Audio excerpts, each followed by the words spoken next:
Hello, everyone, and welcome to the Multicultural Media Correspondents Association's virtual discussion, Beyond Coronavirus, the Road Ahead for Diverse Media. I'm Lisi Docanto. I'm the Executive Vice President and Managing Director of BCW, one of the largest public relations agencies in the world, where I drive healthcare policy and help shape strategic direction on diversity, inclusion, and belonging, the top focus of our firm. I'm also a member of the MMCA Board of Directors, and on behalf of the board, I want to thank you and our distinguished guests for joining us for the first of a series of bi-weekly conversations that MMCA will host with leaders working to protect and strengthen multicultural media. COVID-19 unites us in a shared experience that highlights the vulnerability of our societies, especially among those worst off. Foremost, a human tragedy, the pandemic also is impacting the stories we portray in these unprecedented times and those that share them, especially among communities of color. The toll on diverse media and journalists is enormous, and the accompanying aftershock on this community is devastating. Tonight, you will hear about where we are in this fight for survival, where we are heading, and the smart solutions needed for what's to come in multicultural media. MMCA is leading the charge to drive meaningful action on moving the needle on media diversity. A powerful and trusted voice, we are driving change and building a community that fosters connection and collaboration, advocating for greater public and political awareness and support, facilitating constructive solution-based conversations with and between leaders, helping to secure key resources for media stakeholders of color, and in showcasing and honoring multicultural experience. I invite you now to watch a brief video on MMCA and its impact.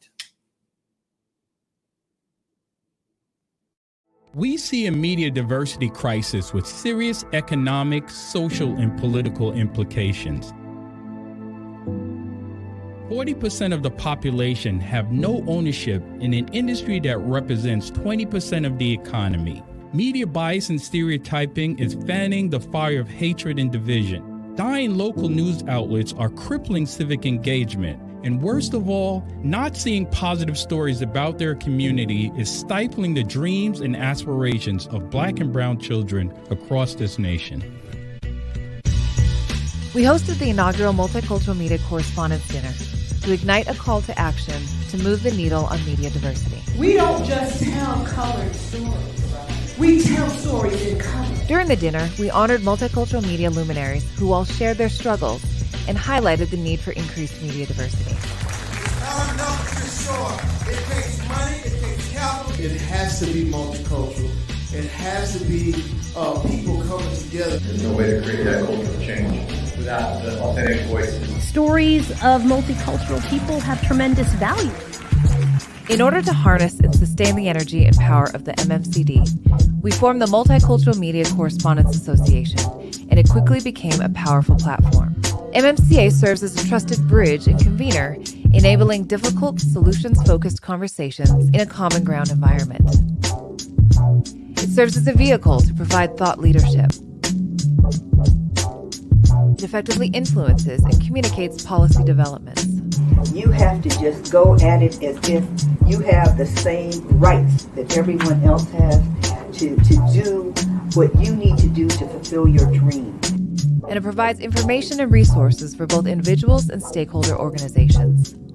Most notably, MMCA has worked with Representative Demings to introduce resolutions that reaffirms Congress's support for media diversity.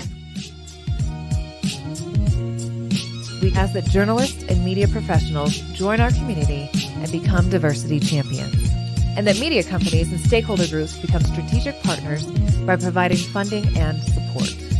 Together, we can move the needle on media diversity. Thank you.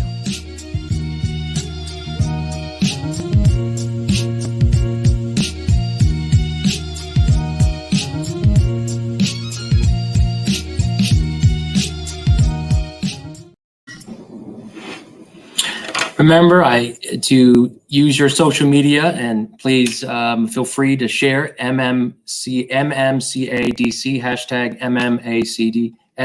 MMCADC. I'm pleased to introduce you to MMCA co-founder David Morgan, who 5 years ago set out with others to create MMCA and help fill a void of bringing multicultural media stakeholders together, both to honor them for their work and achievements and to work collectively to increase ownership and control of the reporting, creation, production, and distribution of news and storytelling. Over the past 5 years, from New York to LA and parts in between, including the halls of Congress and the White House, David has been a tireless champion for advocating for multicultural media. The threat of a dwindling multicultural media market is very real. MMCA's charge is simple: advocate, innovate, and thrive. Ladies and gentlemen, David Morgan. Thank you, Lisi, and thank you to the entire MMCA Advisory Board. I'm grateful for the guidance and support you've provided to MMCA and in bringing this series to fruition. Let me also thank the MMCA community and our amazing organization partners, all of whom work tirelessly to increase media diversity. Know that we applaud your efforts and are beyond grateful for your support. I also want to thank our media sponsors, The Hill and BCW, and our corporate supporters, the U.S. Chamber, Borealis Philanthropy, and Washington Tech, for helping to promote this event and making it exceptional. I also want to shout out the amazing production team led by Xavier, Stella, and April, and our amazing Howard Law Fellows, Jamila, Brianna, and Lawrence. I'm so proud of the work that you're doing, and I'm committed to making sure that you guys launch a great career in media. Next, I want to thank our distinguished guests who have taken time out of their hectic schedules to join us. I look forward to your insights. I'm so excited about this conversation and also the Unsung Hero segment immediately after.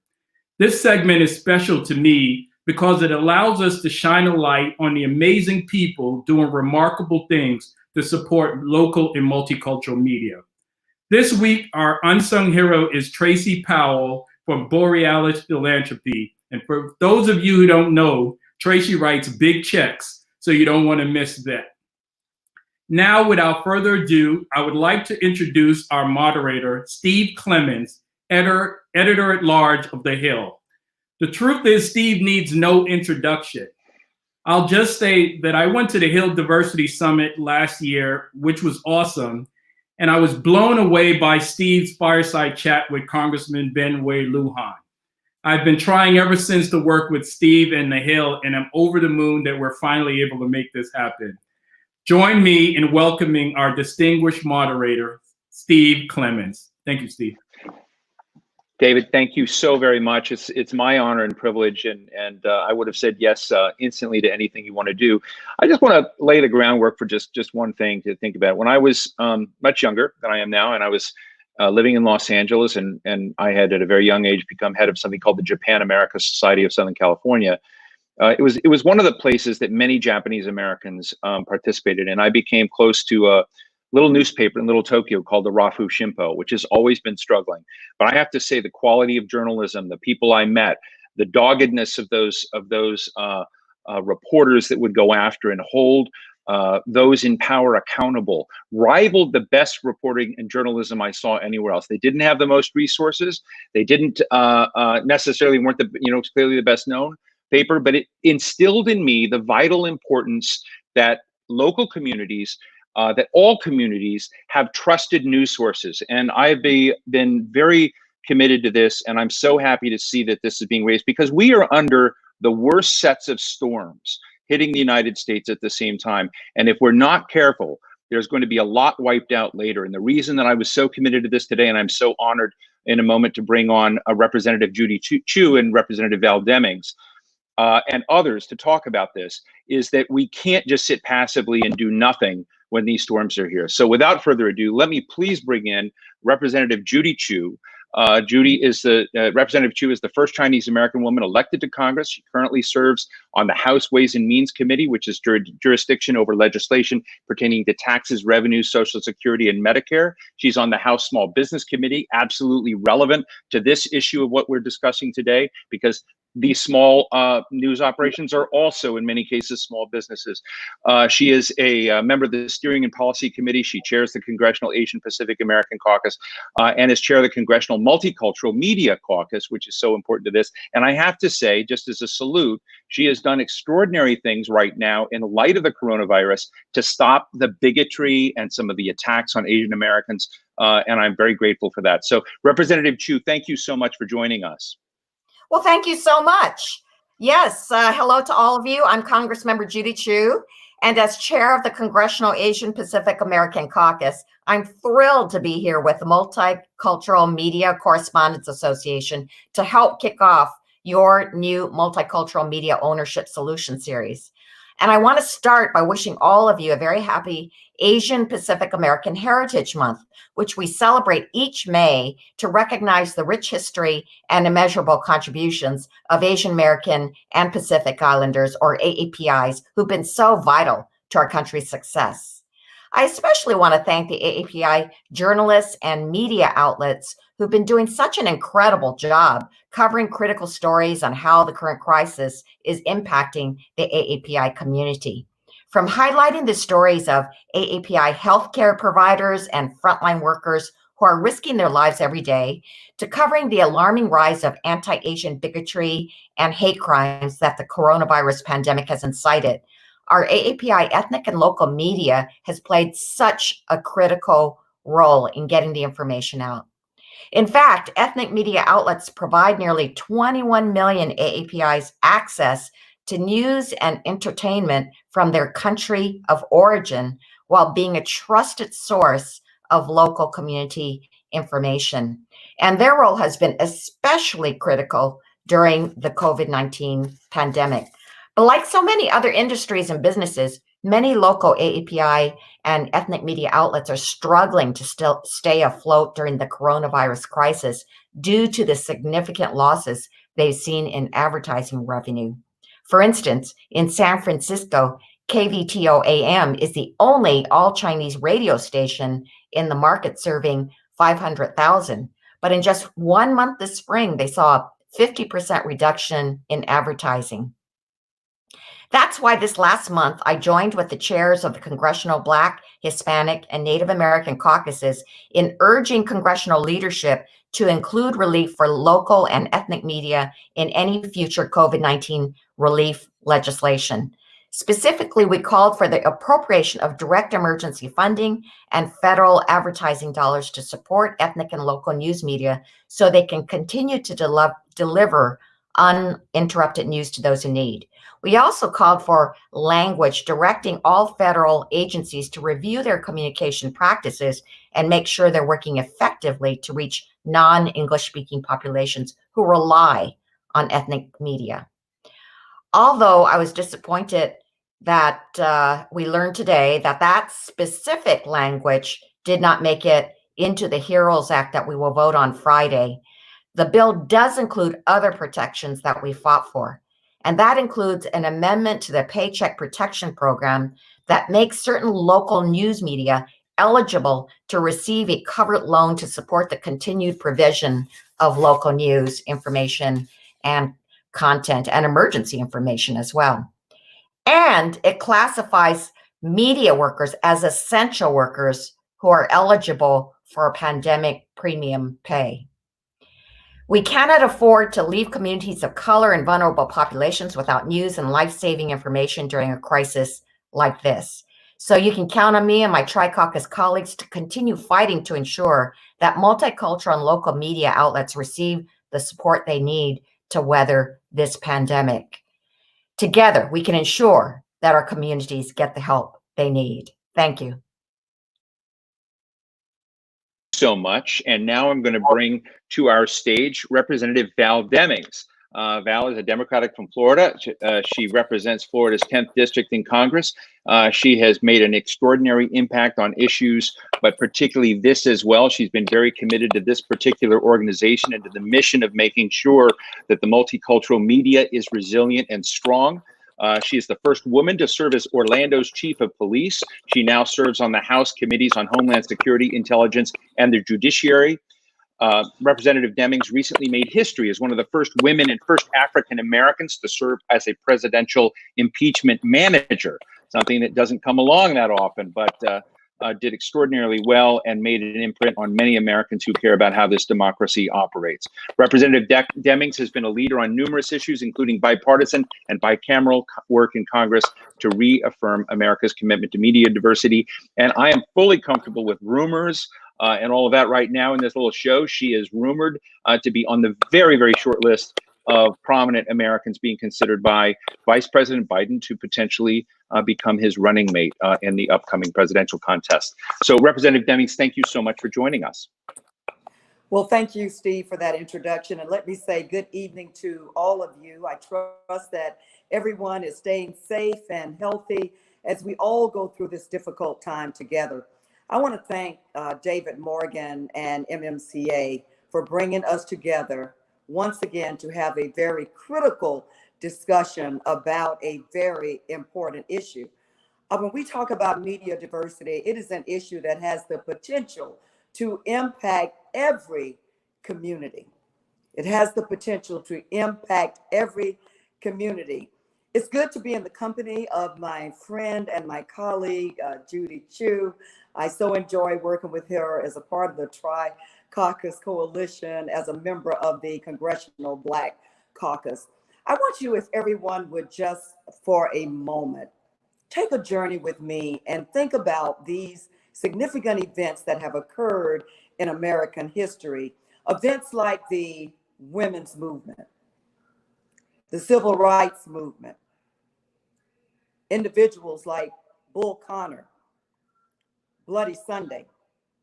Let's think about the signing of the Voting Rights Act of 1965, or the March on Washington, the assassination of President John F. Kennedy, or the assassination of Dr. Martin Luther King Jr. How about this one? Let's think about Representative John Lewis's march across the Edmund Pettus Bridge, hand in hand with Republicans and Democrats in 2020. You see, these are all significant moments in time that we have either read about, or we've heard about them, or depending on how seasoned we are, we may have even witnessed or participated. The bottom line is someone had to tell the story. Someone recorded history. Someone had to not only give you the facts of the moment, but they had to, or if we should say, they should have put it into perspective. In other words, to everyone listening, who tells the story matters. I've worked, as you all know, as a social worker and as a career law enforcement officer. I had the honor of serving as the chief of police. And as the chief, I always tried, when I was about to hire individuals, I wanted to hire men and women who reflected the diversity of the community in which they would serve. And I also understood that that diversity should be reflected at all ranks and levels, which means diversity should be demonstrated and seen among the decision makers. And that should be the goal of all industries, especially one that has the ability to reach every home in America, our media. Those telling the story and those producing the story. And quite frankly, those who decide if the story is even worth telling or not should reflect the diversity of America. Who owns the story decides who wins and who loses. COVID-19 has attacked the media industry, and journalists of color disproportionately have lost their jobs. And every individual in America who depends on journalism who depends on stories that are being told to frame their perspective and even frame what may be in their hearts, should care about that. So I want to thank you for asking me to join you tonight. I look forward to the critical discussion ahead. Thank you so very much.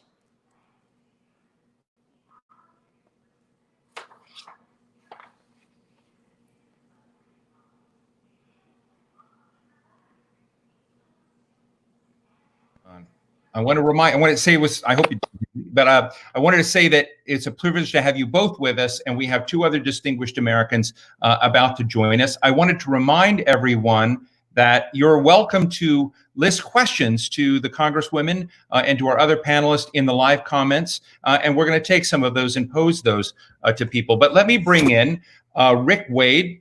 Rick Wade is Vice President of Strategic Alliances and Outreach at the U.S. Chamber of Commerce.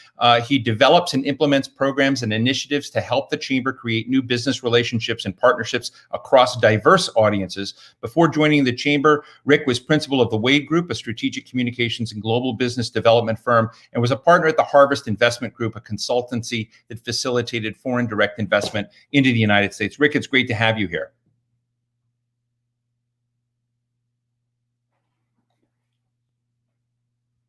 I am not hearing you.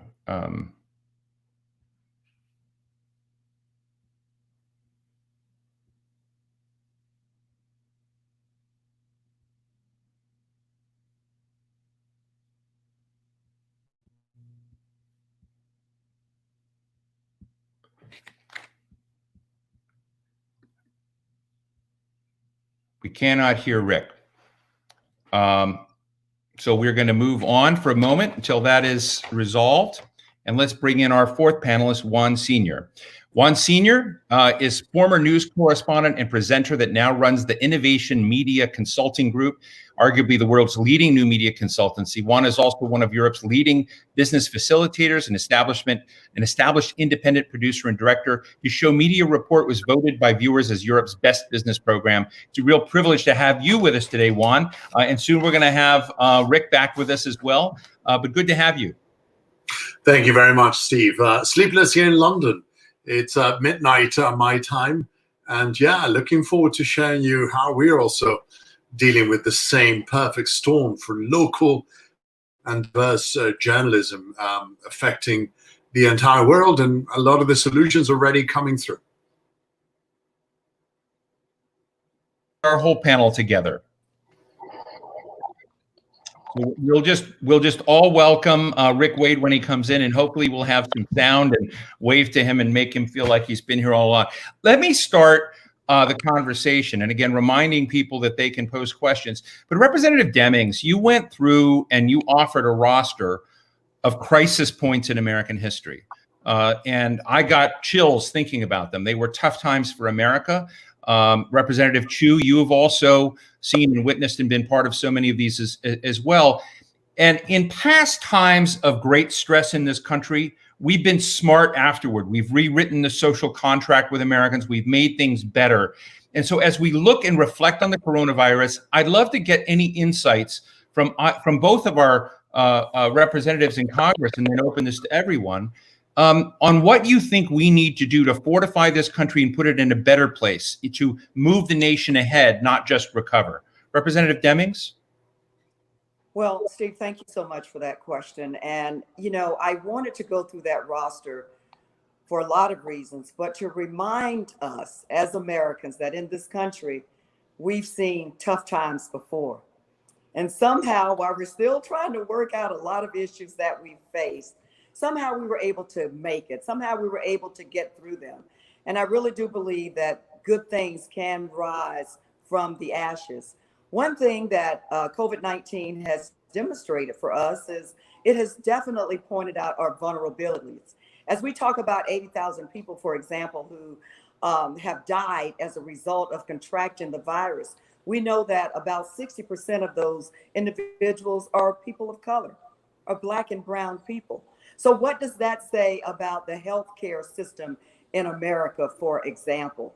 As we continue to deal with COVID-19 from a health perspective, we also have to, it has also pointed out our flaws and our weaknesses as it pertains to education, as it pertains to housing, as it pertains to broadband, as it pertains to those who we consider essential workers. I so appreciate Carolyn, are you there? Judy talking about essential workers and journalists being seen as essential workers. As a law enforcement officer, I can't remember a traumatic event or a crisis that they were not a part of the conversation right there on the front line. So once you know what needs to be fixed, what needs to be repaired, where we need to be improved, we Right. can be better and stronger moving forward. Well, thank you. We've got Rick Wade with us, I think. Rick, can you hear me, hopefully?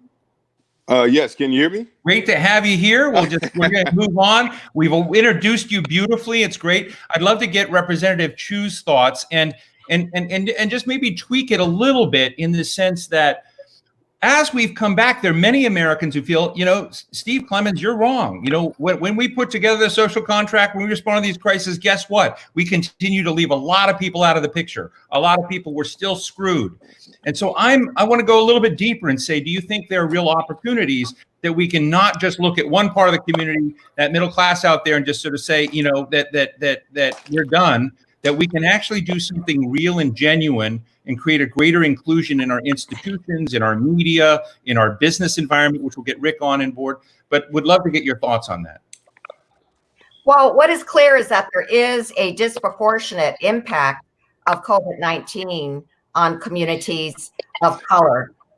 We see that the testing and the treatment is not there for many communities. For instance, with the API community in California, the rate of death of Pacific Islanders is 3 to 4 times greater than their proportion in the population. So what is going on there? Clearly, it builds on this lack of healthcare accessibility that they've had all this time. And that is what we hope that this COVID-19 process can change, that it shines a light on where the deficits are. Of course, we have to address the testing and treatment for COVID-19 itself and make sure that it reaches all communities of color. But we need to make some permanent changes in our healthcare system so that there is equal treatment and accessibility for all the communities of America. I mean, before I leave you, just both of you again, one of the characteristics of COVID is that it seems to have a more devastating impact on people with pre-existing conditions. And it seems to me you can look at a social dimension of this. The society itself has pre-existing conditions that this has exposed. And in the Orlando community, Representative Demings, when you look at that and kind of look at the impact and how we kind of move and get into a better place, I'm interested in whether you think there's a literacy. There's a very interesting sound out there. Whether the literacy of your colleagues is such that they can understand that these pre-existing conditions in society need to be addressed. Steve, there was a lot of static there. I don't know if anybody else heard it. I was hearing it, but I did hear you talk about, and I believe I heard you talk about pre-existing conditions. And, we have, at least the Democratic caucus in the House, have for several cycles now made addressing pre-existing conditions a priority. Dr. King said that of all of the injustices that exist, and when we think about injustices, there are a list of them. But he said of all of them, the absence of health care is the most unjust. And that's because of the consequences. When people do not get the proper care and they have a pre-existing condition and COVID-19 strikes, then their chances of survival are diminished greatly. And so it's critical that we began to make healthcare that's affordable, accessible, and of quality available to all Americans, regardless of how much money they have in the bank, what zip code they live in, or the color of their skin, their ethnic background. It is one of those basic rights that everyone is entitled to. And we're working hard to make that happen. Thank you. Representative Chu? Yes. The issue of pre-existing prohibition has affected communities of color for such a long time, for decades. And it does have to do with the lack of accessibility of healthcare, healthcare being too expensive, healthcare being out of reach, especially with the pre-existing conditions. And that's what we were trying to remedy with the Affordable Care Act. But there was still work to be done with the Affordable Care Act to make sure that there could be healthcare for everybody. And we were on the road to doing that, but now we have an administration that is actually trying to take away even that forward-looking progress that we've made. So what the COVID-19 has exposed to us is that there are people in our communities that have these pre-existing conditions which have never been addressed, and that's why we're seeing this higher rate of mortality and infection. Thank you. Rick, I want to bring you in because you've been working at the Chamber to build relationships across a diverse set of communities. Right now, I have to be honest, if I were to, to look at the question of the resilience of, local media, multicultural media, after this storm is over, I worry. And so what do you think not only with business, but in this kind of broad network, are you able to sort of help build the resources of these groups, or at least help shine a spotlight on some of the fragility of this community? Well, can you hear me now, Steve? Yes. Good, thank you. Listen, this is a very, very important priority of the chambers, and we've been leading efforts even before the pandemic to build the kind of ties with our diverse business community. These are businesses. They provide jobs. They're very important to the social well-being and fabric of our communities and societies. And one thing that we do know, that companies that are more diverse and more inclusive are more profitable. And I think that extends into the communities that we're talking about. Corporations that invest in diversity, that invest in support minority-owned enterprises, such as media-owned enterprises, are more successful. Another fact that we shouldn't lose sight, 95% of the world's consumers are outside of the United States. What we do know as well is the cultural context of diverse media is extremely important. And not only increasing their business possibilities here in the United States, but all around the world.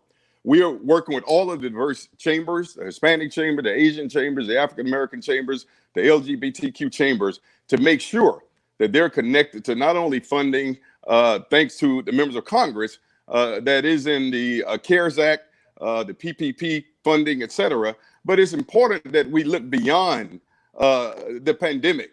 One thing I'd like to add before I end is, it's been discussed, one of the realities that we've always known, the disparities within the minority communities that the pandemic has again shed a light on. Another thing that is exposed is the digital divide, the need for broadband, which is a really important infrastructure for media to do what it does best. What a wonderful opportunity as we think about Path Forward, how we engage our diverse media to build the kind of content that educates particularly those who've been disproportionately impacted on the important issues that confront them in terms of their health. So we look forward to working with David and the team, the multicultural media community. We can't address these issues unless we use a wider lens, and that wider lens is multicultural media. Before I let you go and jump the Juan, because I want to get Juan's take on this, I want to ask you an uncomfortable question. And the question is, you work for the most powerful business organization in the world, probably, in my view. We'll put it. How much of a priority are these issues of diversity, of real resilience? Because it's one thing to go out and say we need to be diverse to it. Another thing to move the needle and actually do things. And it's just as a human being, how much of a priority is it in your organization and amongst your members? Well, listen, it's a big priority. We're stepping up our efforts, and that is what I work on every day. It's what keeps me up night. We're not going to change everything in America and the world, as you can appreciate, overnight. But I would tell you that the U.S. Chamber is stepping up its efforts. We've built new partnerships. We're working with members of Congress. Our new partnership with the Minority Business Development Agency, the only agency of its kind in federal government that works to support the expansion and opportunities for minority-owned enterprises. We're moving forward. because we understand again that companies who invest in diversity, companies that are more diverse and inclusive, the data is clear, are more profitable. We're working with a new grant from the Kellogg Foundation, $1 million to talk and work with businesses across America around the business case for racial equity, which the thesis is very simple. If we close racial inequities, our GDP grows by some $8 trillion. We know the moral case. This is about the business case. And I'm thrilled and happy that the U.S. Chamber is stepping up its efforts to help close these divides. Well, thank you. Juan, ever since I learned your name, I've gone out, I've been fascinated by what you do in innovation media.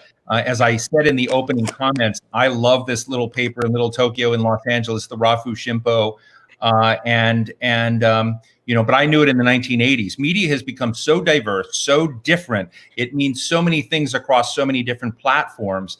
And I think there must be something in that about survival and resilience and also expression that you could bring to light. So if you could share that with us and tell us how the Brits are doing it, and how Europe is doing it, because they are also very diverse communities there as well. Are they having the same experience as in the US, or better or worse?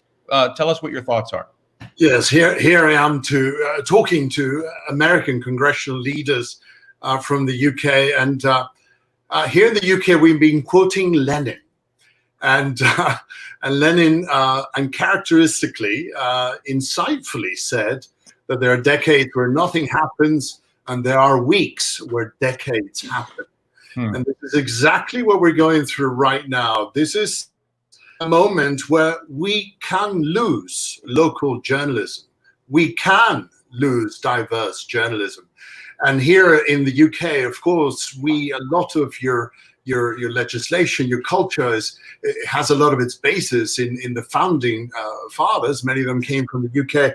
And for us, and in Europe as well, we share the same feeling that access to fact-based information is a human right and is vital to civil society and is vital to public health. So therefore, it must be protected. However, there's a bit of an interesting twist here, because also now quoting Churchill said, never waste a good crisis, right? So we are seeing a way forward now, and we now really see 4 ways that local diverse journalism and media organizations can find a way forward. Number one, and I know you've talked about it in America, of course, is public funding. And you've got the example of NPR and public television. In Europe, this is second nature to us. We do have a public broadcaster, or we have public radios. So perhaps in America, expanding that a bit more to help them out, to bring them into the fold. The second method being used here is philanthropy. And as in America, in the last decade, the amount of money going into journalism has quadrupled. So you are following that trend, and that trend is welcome. And the other 2 leading methodologies, which are very relevant to American Congress, and they have a lot of traction here in Europe. Number 1 is taxing the tech platforms. Australia is leading the way with this. France is leading as well in Europe here. The UK is following along, Spain as well.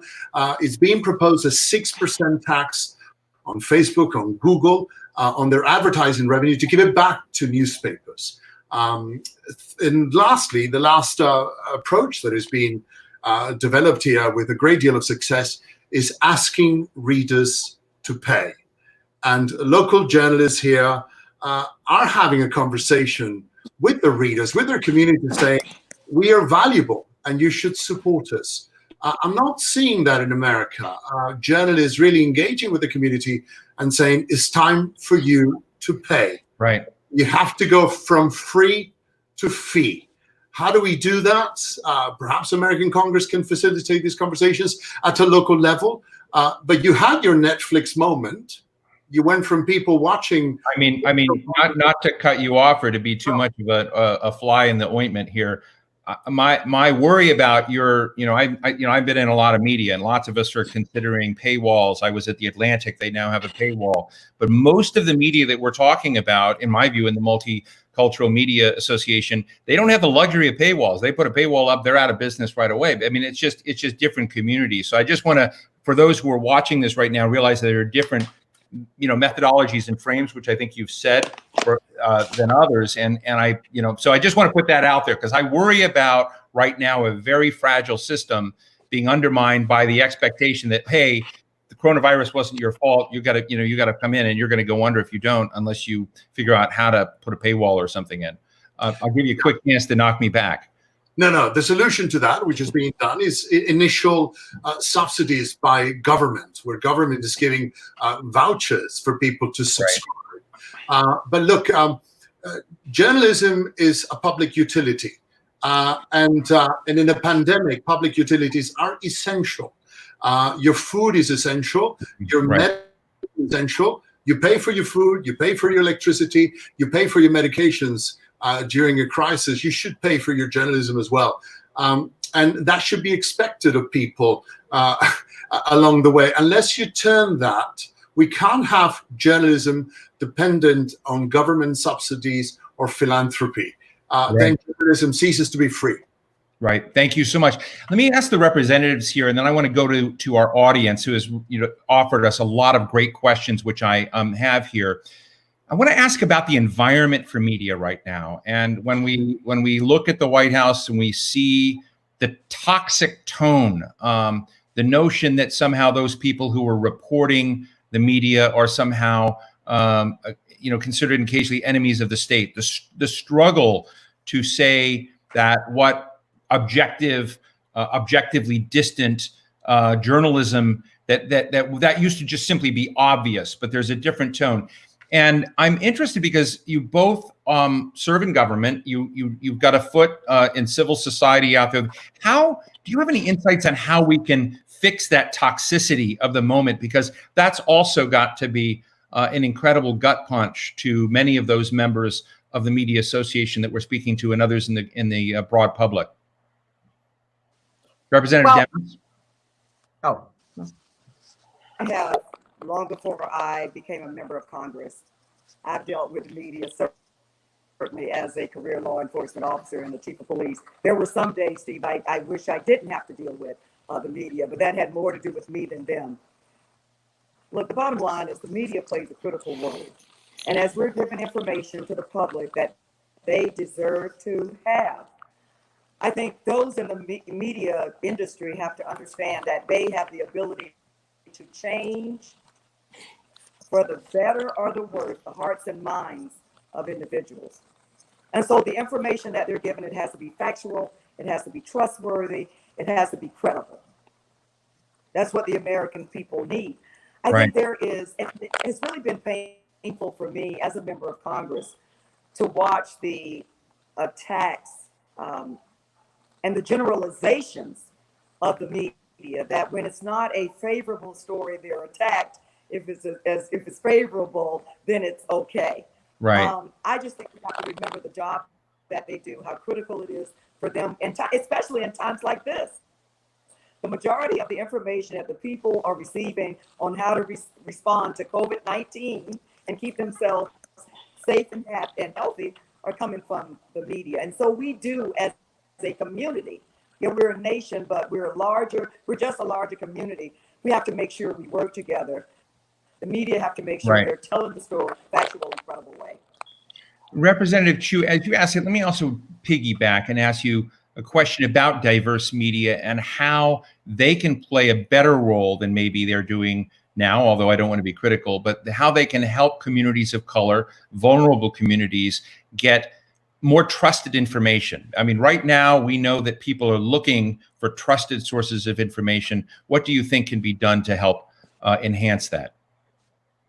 Well, I want to thank our ethnic media and the Asian American Journalists Association for playing a very positive role in doing something that has really hurt the Asian community, and that is correcting President Trump's usage of the term Chinese virus or Wuhan virus, rather than the official term that is supposed to be used, that everybody agrees should be used, which is COVID-19. And in fact, the CDC and the WHO have said that one should not use an ethnic term or a geographical location, because it creates too great of a stigma. But this president has doubled down on that term. And as a result, you see these anti-Asian hate crimes and incidents occurring at a very large and escalating number. Right now, we have nearly 1,900 hate crime and incidents occurring. And at one point, it was nearly 100 a day. And it includes, like in New York, a woman who had acid thrown on her face when she was taking out her garbage. So she had chemical burns on her face and arms, and a family of 3 being stabbed in a Sam's Club in Texas by a man who wanted to kill Asian Americans. And one of the stabbing victims was a 2-year-old child. So we have very drastic things happening right now, and it's being stoked by this president who is using this term, which only fans the flames of xenophobia. But I really want to thank the Asian American Journalists Association, because it has taken a very active role in changing this narrative and getting op-eds, in making sure that we set the record correct. And we've all worked together in correcting the president and his followers in the usage of that term, so that now those who are fair-minded do know that you should not use that term and that it is harmful. Right. Let me ask Rick Wade. We have some questions here. We're going to bounce around and do lightning round with lots of questions.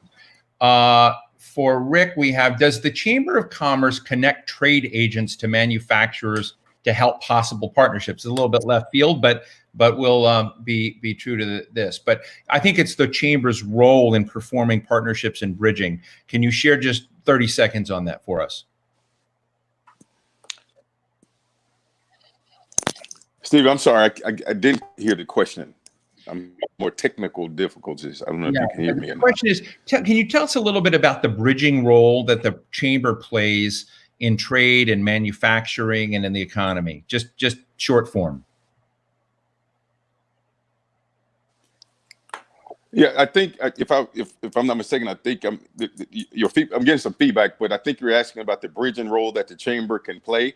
Yes. With regards to diversity and these business issues. And I think the bridging role is our convening ability. We represent some 3 million companies across America, big corporations of every sector, size, and region. And our ability to convene, and as I mentioned earlier, make the business case for diversity, I think is a very, very significant value add from the U.S. Chamber, as well as the work, as you indicated earlier, our ability to work with members of Congress, to work with governors and state legislators at both the state and the local level. And we're stepping up our efforts to be that bridge. Thank you. Let me go to Juan and ask Juan if we can unmute Juan. What has and hasn't been effective in the UK to help the most vulnerable with COVID-19 there? Yeah, I mean, in terms of journalism, the pretense that we can sustain journalism through philanthropy or through government handouts really is a non-starter here. Really, the great discovery in Europe has been reader revenue, and it can be done, and it can happen in local communities, and that's been the great discovery. People are willing to pay for news, and good journalism should be good business. If it's not good business, it's not good journalism. So we've got to get back to a place where a free press is a profitable press, and we must create the conditions for that to happen. And we're seeing that throughout Europe in small communities, people paying for their journalism, and then that creates you the breath of life that a lot of them do not have. So it's time to put up paywalls, and it's time to request that people pay for your journalism. And the same way you pay for essential utilities. In a crisis, in a non-crisis, you pay for them. You should also pay for journalism. But that requires a conversation with your community. That requires leadership. And of course, that requires having something worth paying for. And so you have to up your game journalistically for you to have a product worth paying for. Thank you. Representative Demings, you have a resolution that you've introduced on media diversity. Can you tell our audience about it, please? Oops. Folks, we don't hear. 88. Can I ask you to start again? We had you on mute, and I apologize. Okay. I'm very proud of this bipartisan resolution, House Resolution 888, that really, first of all, try to bring awareness to this issue, media diversity, trying to stress and educate communities all over the country of how important diversity is among journalists, among those who produce the stories, those who own these independent and smaller entities. And then we have established a advisory council that is comprised of persons in the business to really help to develop best practices. We have a great cast of individuals who are part of that, who will help to develop best practices, because if we believe that journalism should be accessible, that it should be credible, that it should be told in a diverse and multi-purpose way, then I think it's very critical that we take a look at best practices that will help to guide Congress in terms of how we can be more supportive to make sure that journalism and journalists are protected, and that this is an industry that continues, whether it's good times or bad times, right, to move forward in a better and more stronger way. Well, thank you. Well, we're in our last few minutes, and I've got a zinger. Usually, I'm the cynical guy, the cynical journalist. Today, I'm going to be more optimistic and ask you. I usually ask because we're storytellers. All of us are storytellers, and all stories have villains, and all stories have heroes. Well, maybe not all of them have heroes. But I usually ask who's the villain in the story, but we know that coronavirus is the villain, or there may be other folks out there. But I'd love to just get a snapshot of the heroes you think we should be focusing on right now. Representative Chu, let me ask you to go first on the heroes you think deserve a moment of highlight. Well, of course, I've told you we've had 1,900 incidents, anti-Asian coronavirus hate crimes. And I wish that those who perpetuated those crimes could know that there were 2 million AAPIs that are on the front lines. They are our healthcare workers. They are our physicians and nurses who put themselves on the line every single day to make sure that they can save the lives of others. And they are our essential workers. They are our grocery workers, our janitors who come in and day out at a sacrifice to themselves. They are my heroes. Wonderful. Rick Wade, who are your heroes?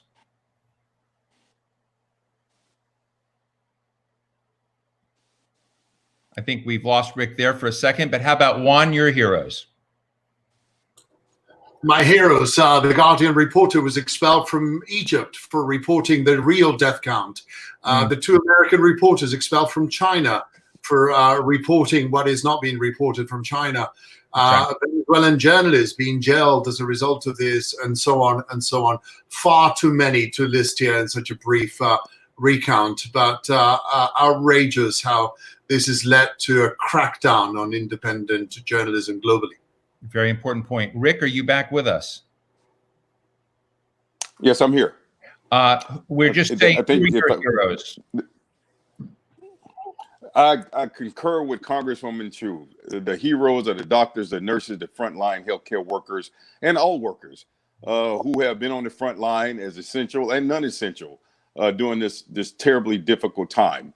So they're the heroes. Thank you very much. I'm going to give the last word to Representative Demings. And I'm going to ask you to come a little bit closer and speak a little more loudly into the computer.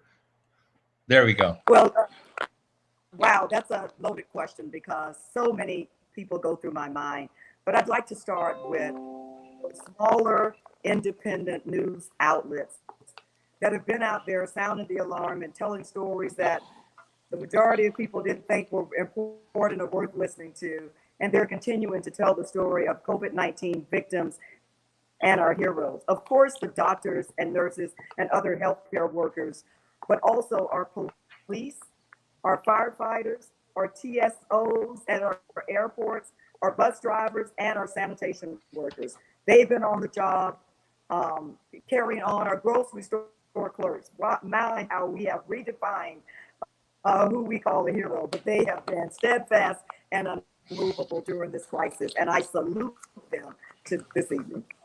Well, look, I want to thank you. The reason I asked this question is because it's easy to get very depressed. You see all of the devastation and carnage of the coronavirus and what it has done. And I really appreciate each of you sharing things that are going better. But I think, as Juan said, it's also important to remember there are people that are being jailed, that are being executed, that are being harassed, who are in this news and media business. And I really appreciate the diversity you brought, in fact, to that question of who we ought to be thanking and be thankful for. So I want to thank all of you for joining me here. I'm going to invite David Morgan back. We have a little segment I would invite everyone to enjoy and watch. We're calling it our Unsung Hero moment. So David, floor is yours.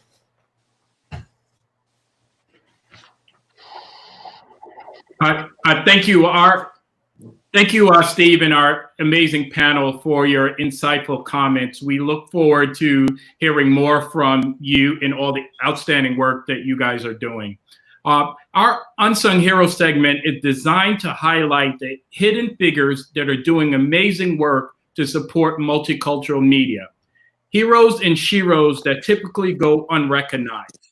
MMCA is pleased to announce that our unsung hero is Tracy Powell with Borealis Philanthropy.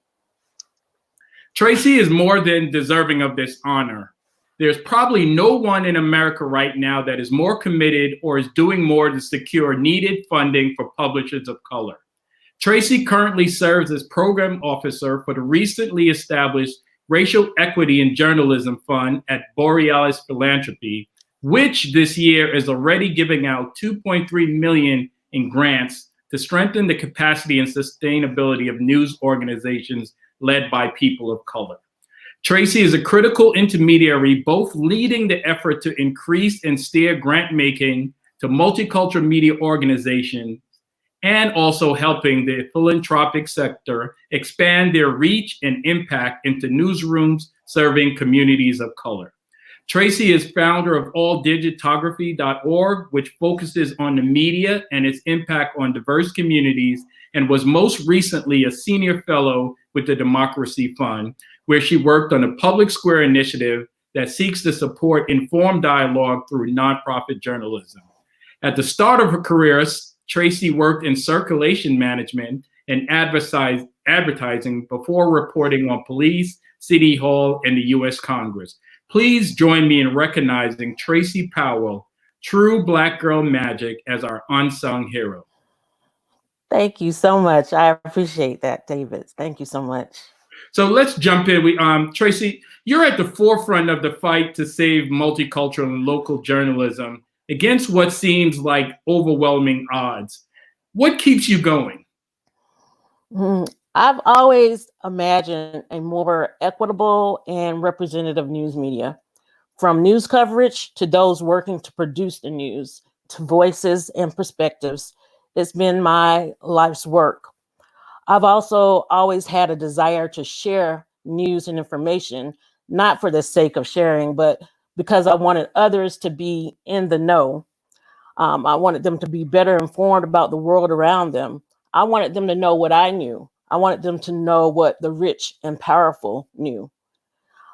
That's more important now when these very same communities, Black, Brown, Latinx, poor, working poor, immigrants, are so heavily and painfully impacted by the COVID-19 pandemic. Multicultural news organizations are the media outlets that have the trust of multicultural communities. And the information and content they provide is more critical and necessary than ever. Supporting these local news organizations and keeping all communities informed is what keeps me going. Oh, wow. Well, tell us a little bit, what's next for the fund? We know you just gave away $2.3 million, but there's still a lot of need. So what's next? There is a lot of need. What's next is great journalism from some great news organizations. From the Tribe in Chicago, Illinois, to Las Noticias in the great state of North Carolina, and MLK 50 in Memphis, Tennessee, all the way over to Flint Beat in Michigan, Buffalo's Fire in North Dakota, and El Chocolate in San Francisco, California. You're going to see these news organizations and more produce the kind of journalism that is most reflective of the world we all live in. You're going to see faces and hear voices that you rarely see and hear in other news outlets. You're going to see communities of color and immigrants and poor people and working folks and Native Americans and African Americans and Latinx and Asian Americans. You're going to see all of us. Erica Alexander, an actress from Living Single and The Cosby Show, said something the other day that I wrote down and want to share. She said, when you talk about mainstream media, you're talking about multicultural media because we are the mainstream. I think it's past time for people to hear that message and understand what it really means. That's what this fund is all about. That's what Borealis is about. And that's what the Racial Equity and Journalism Fund is about. And it's what MMCA is about and why I really appreciate the work that you're doing. And I am thoroughly honored to receive this recognition today. Well, thank you, Tracy, and you can count on our support. And I want to thank everybody for tuning in, and stay tuned. Our next installment will be Tuesday, May 26th. In the interim, we ask that you will share, like, retweet, follow, tell a friend. We are completely resolved to create a better future for diverse media post-COVID, but we need your help. Thank you. Thank you. Thank you. Thank you all. Thank you. Thank you. Thank you.